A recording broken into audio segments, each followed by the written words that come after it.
కరీంనగర్ మాజీ ఎంపీ వినోద్ కుమార్ పై BJP MP Bandi Sanjay సెటైర్లు వేశారు. వినోద్ కుమార్ స్వయం ప్రకటిత మేధావి అని ఎద్దేవా చేశారు.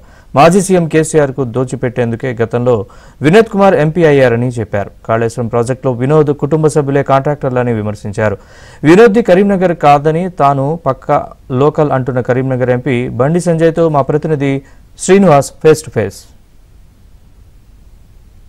కరీంనగర్ ఎంపీ బీజేపీ జాతీయ ప్రధాన కార్యదర్శి బండి సంజయ్ మనతో ఉన్నారు. ప్రజాహిత యాత్రతో జనంలోకి వెళ్తున్నారు. ప్రజాహిత యాత్ర ప్రధాన ఉద్దేశం ఏంటి? ఎందుకోసం ఈ యాత్ర? నరేంద్ర మోడీ గారిని మూడోసారి ప్రధానమంత్రి చేయాలని చెప్పి ఒక ఆలోచనతో కరీంనగర్ పార్లమెంట్ నియోజకవర్గంలో ప్రజలందరినీ కలిసి విజ్ఞప్తి చేయాలని చెప్పి ఆలోచనతో ఈరోజు ప్రజాహిత యాత్ర ఇలా కరీంనగర్ పార్లమెంట్ నియోజకవర్గంలో ప్రారంభించడం జరిగింది. ఈ యాత్ర 15వ తారీఖు వరకు ఈ యాత్ర కొనసాగుతుంది. వేములవాడ, సిరిసిల్ల అసెంబ్లీ నియోజకవర్గాల్లో అన్ని మండల కేంద్రాల మీదుగా ఈ యాత్ర కొనసాగుతున్నది. హిందుత్వ పేరెత్తకుండా, మతం పేరు చెప్పకుండా బండి సంజయ్ జనంలోకి వెళ్లరు అని ప్రతిపక్షాలు ఆరోపిస్తున్నారు. పక్కా 100% ధర్మం కోసం పక్కా పోతా, పక్కా చెప్తా, రాబోయే రోజుల్లో పేరు చెప్తా. హిందూ ధర్మం గురించి ఆలోచిస్తూనే ఉంటా, చెప్తూనే ఉంటా, హిందూ సమాజాన్ని సంఘటన చేస్తూనే ఉంటా, అభివృద్ధి గురించి కూడా చెప్తా. వాళ్ళ చెవులు కళ్ళు దొబ్బుతాయి, నాకు నేనేం చేయలేను. పదే పదే మీరు వివరణ ఇస్తున్నారు కరీంనగర్ పార్లమెంటు పరిధికి ఇన్ని నిధులు తీసుకొచ్చానని. కానీ ప్రతిపక్షాల నుంచి కూడా కేవలం హిందుత్వం పేరు చెప్పి రెచ్చగొడుతున్నారు తప్ప నిధుల విషయంలో నిధులు తేలేదు అని అంటున్నారు. దానికి మీ క్వశ్చన్నే ఆన్సర్ ఉన్నది. నేను పదే పదే వివరిస్తున్నా. గ్రామాల వారీగా, మండలాల వారీగా, అసెంబ్లీ వారీగా, పార్లమెంటు వారీగా ఏమేమి నిధులు తీసుకున్నామో, ఎన్ని కోట్ల నిధులు తీసుకొచ్చామో మొత్తం చెప్తున్నాము. బీఆర్ఎస్ పార్టీ, కాంగ్రెస్ పార్టీలు గతంలో వాళ్ళు ఎంపీలు ఉండే, వాళ్ళు ఏం తీసుకొచ్చారు, నిధులు ఎన్ని నిధులు తీసుకొచ్చారో స్పష్టం చేయాలి. ఇక్కడ స్వయం ప్రకటిత మేధావి ఉంటాడు ఒక ఆయన, స్వయం ప్రకటిత మేధావి. మేడిగడ్డ కూలిపోవడానికి కారకులు ఎవరో ఆయన స్పష్టం చేయాలి. ఆయన దేవుడు నమ్మడు, ఆయనే ప్రమాణం చేయించామంటే దేవుడు నమ్మడు. ఆయనే మేడిగడ్డ ప్రాజెక్టు, కాళేశ్వరం ప్రాజెక్టులో మేడిగడ్డకు సంబంధించి ఎల్ఎన్టీలను బెదిరించి వాళ్ళ కుటుంబ సభ్యులకు ఆయన కాంట్రాక్ట్ ఇచ్చుకున్నాడా లేదా, ఇప్పించుకున్నాడా లేదా, దాని మీద కాంగ్రెస్ పార్టీ కూడా మాట్లాడతారు. ఇప్పుడు అంటే వాళ్ళిద్దరు ఒకటైపోయారు. ఆ కారకులు ఎవరు? ఎల్ఎన్టీ వాళ్ళని బెదిరించేవారు. ఇప్పుడు వాళ్ళ ఆ కూడా ఇన్ని లక్షల కోట్ల రూపాయల ప్రజాధనం దుర్యోగమైంది. వాళ్ళ మీద క్రిమినల్ కేసులు ఎందుకు పెడతలేరు? ఎల్ఎన్టీ వాళ్ళు మిస్కేస్ వాళ్ళు చెప్తారు కదా. కాబట్టి ఈ మేధావితనం ప్రజలకు ఉపయోగపడాలి. ప్రజా సమస్యల పరిష్కారం కోసం మేధావితనం ఉపయోగపడాలి.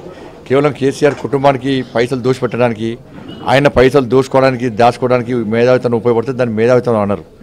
కాబట్టి నిరంతరం ప్రజల కోసం ఫైట్ చేయాలి. ఇలా మా మీద 100 కేసులు ఉన్నాయి. మేము జైలుకి పోయినాం, మేము లాఠీ దెబ్బలు తిన్నాం, మా మీద నాన్ బెయిలబుల్ కేసులు ఇప్పటికి ఉన్నాయి, మమ్మల్ని అరెస్ట్ చేసినారు. మీ మీద ఎన్ని కేసులు ఉన్నాయి? మీరు ప్రజల కోసం ఎప్పుడు కొట్టాడారు? ప్రజల కోసం ఏం యుద్ధం చేసినారు? కాబట్టి ప్రజలకు అన్ని విషయాలు తెలుసు.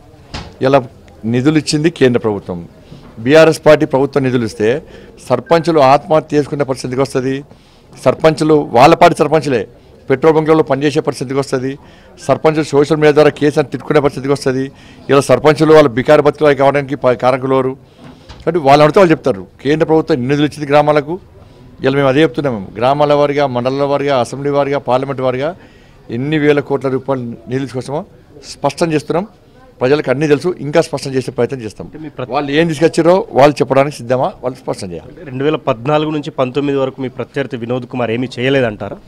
చెప్పాను కదా. నేను చేస్తే నేను పార్లమెంట్లో బాగా మాట్లాడినా అంటున్నాడు. నువ్వు పార్లమెంట్లో మాట్లాడితే కరీంనగర్ నుంచి వరంగల్ రోడ్ వచ్చిందా?